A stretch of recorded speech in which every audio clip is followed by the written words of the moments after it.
Francisco Madero, who was born on 1873, played one of the biggest roles during the pre-Mexican Revolution era.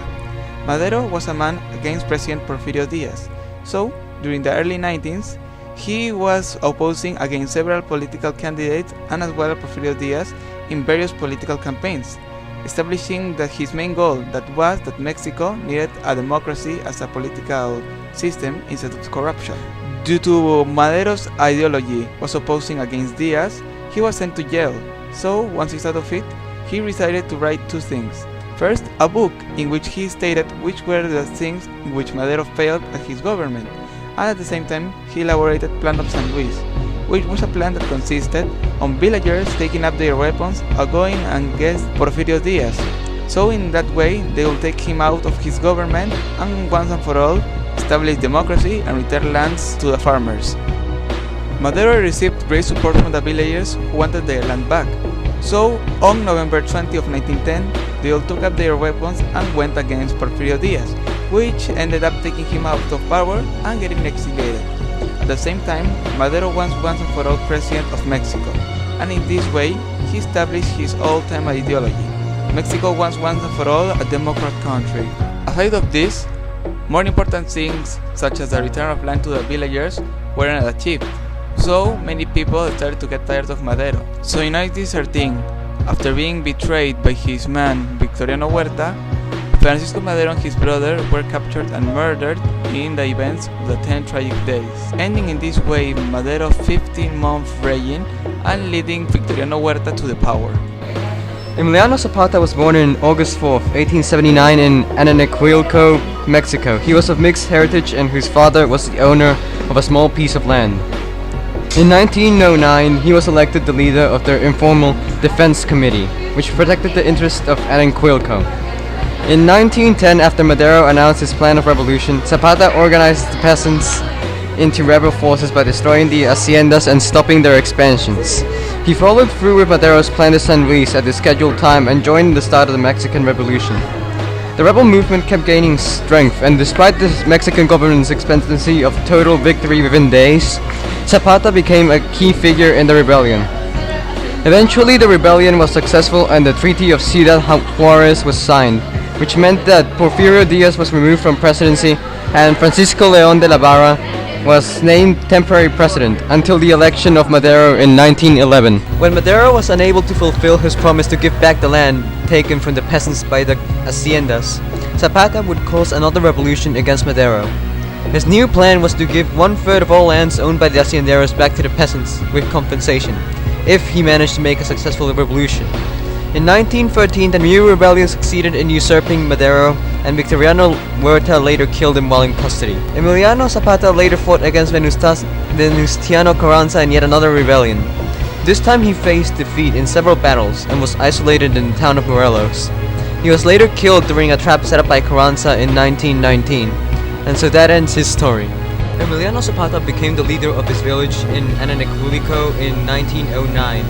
He assembled an army consisting of poor peasants from the south of Mexico, which succeeded in 2 successful rebellions. He overthrew Francisco Madero's government with the help of Victoriano Huerta. These were his most notable achievements during his time alive.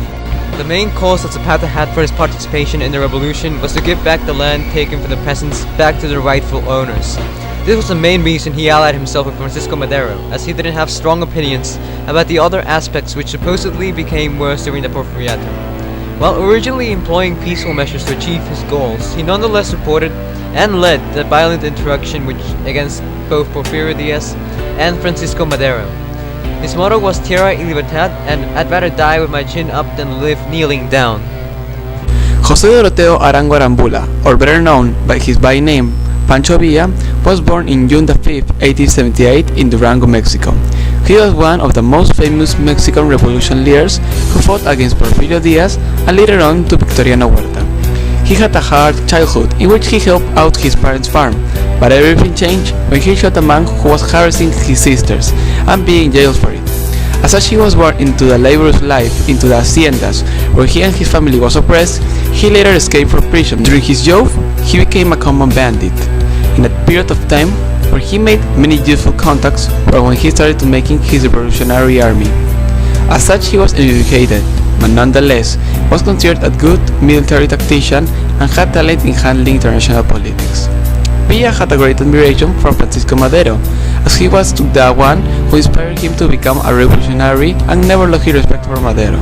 Among his famous deeds was included the assault on the Ciudad Juárez, which ended with the city capture. The victory was the key to Madero coming to power. His knowledge of the land and his influence among the peasants of the north allowed him to train soldiers and direct his troops very efficiently. After the removal of Porfirio Diaz, he became a part of Mexican military. Pancho Villa's motivations came from the childhood he suffered, because he was usually oppressed and abused in the time. He wanted to have revenge over the higher class, and because of Mexican Revolution was providing a way for lower class to earn more social status, he took advantage of this and used his weapons to earn a better way of life, as well as many other people that participated in the revolution. He was known for love being photographed and encouraged the filming of the battles by the United States, getting to the extent to reposition battles for the camera's benefit. Villa and his followers were sent to be brutal in battle, and even more so when he faced a betrayal. This way, he was shown to be betrayed by the United States, and he retaliated by attacking a border town. He also repeatedly took advice from Felipe Ángeles, who would be his main strategist, and he was also credited in helping many of the Villa's victories. But this man's biggest problem was that he could get his judgment easily distracted by his emotions. For example, when he was betrayed by the United States, his response was to attack a town due to his anger and hatred for the betrayal, which ended more with the Villista casualties than the Americas. This story ends after he defeated Victoriano Huerta and became the governor of the state of Chihuahua. We all know that he was already betrayed by the United States. To be more specific, he entered in conflict with the General John Pershing after he attacked Columbus, which was a border town. Because of his numerous deaths during the Revolution, Pancho Villa decided to retire to a farm in 1923 by making a treaty with President Obregón, which would be Carranza's successor. However, he was later assassinated that year by the Obregón forces, ending this man's life and story. Today's final man will be Venustiano Carranza, who was born on December 29th of 1859 in Cuatro Ciénegas, Mexico, in an upper middle class. Since November 1910, he participated in the revolution on Madero's side, and was designated head of the uprising in his state and provisional governor of Coahuila in 1911. In 1913, he proclaimed El Plan de Guadalupe, where it declaimed the three federal powers. The Constitutional Army was created, and he was known as the first leader of the revolution. Venustiano became president in 1914, after the overthrow of Huerta's dictatorship. He was elected president in 1917, and gained the support of the masses by his ideology, which was to make a political and agrarian reform, but not a social reform. He wanted to dissolve land states and return the lands to the peasants. Among his aims were opposing the US intervention and making a new constitution. The main successes of his government were: women were able to legalize divorce, alimony rights and own managed property, implemented child custody, filed lawsuits, signed contracts, and kept Mexico neutral during World War I.